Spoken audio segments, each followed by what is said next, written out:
There are certain times naturally where we would discourage the use of an intervention or the use of addressing, controlling or challenging a situation or an individual.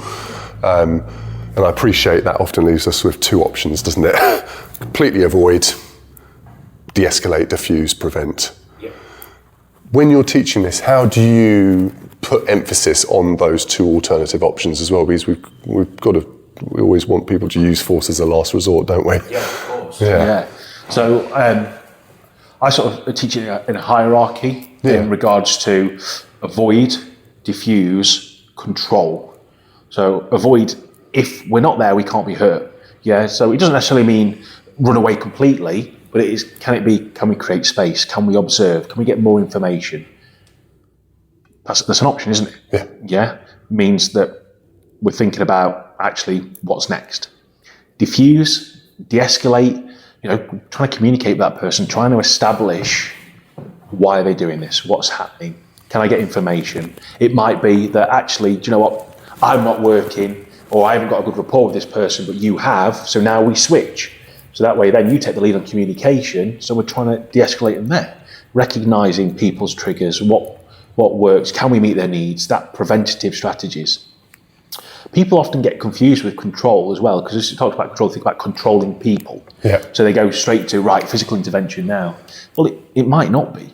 It might be using assertiveness to try and gain a handle on the situation. Now we change our tone, we change our delivery. So it's a slight escalation from that diffuse, because now we're giving instructions, orders, for want of a better term, to get that person to change that risky behaviour, become more compliant, follow instruction and guidance. Presence is an option. I know some people frown on this because they see it as bullying, but actually, if it's you and me, and I'm not happy with you and I'm escalating with you getting a colleague to come in might be able to switch, but if that doesn't work, you've now got two people to that one person. So I might not fancy my chances one-on-one. I might fancy my chances one-on-one, but now I've got two-on-one, I might not feel the same. So that could de-escalate. People think, it's psychological restraint, which it can be, but is it better to have two people present, me feel a little bit like, okay, I don't fancy my chances now, and no violence is enacted, so nobody gets hurt? Or is it better to say, right, actually, we don't want that person to feel psychologically restricted, so I'm going to leave you there on your own, dealing with Tom, who's angry, upset, high-risk behaviours, and put you at higher risk? Definitely not. So once we've exhausted all them things, or we think all them things are highly likely to fail, then we'll talk about use of force, we'll talk about reasonable force, physical intervention.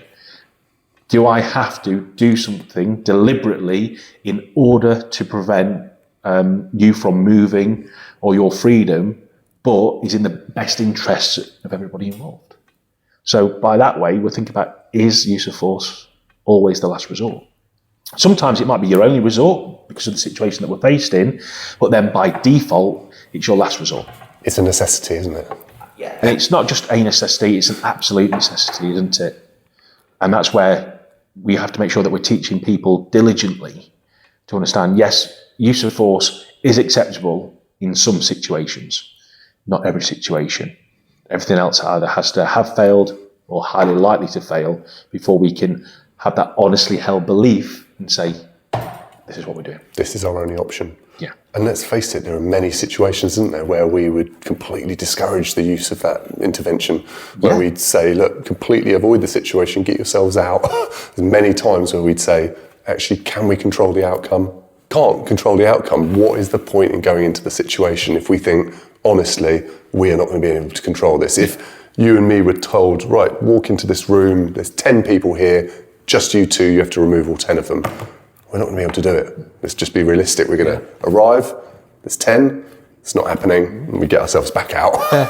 Or the first strategy might be, guys, we need you to leave now. Do you mind stepping outside for us? Yeah? We might do it as a group, we might do it one-to-one, and that's where it's evidencing that we're using or considering at least other strategies and other approaches. Yeah.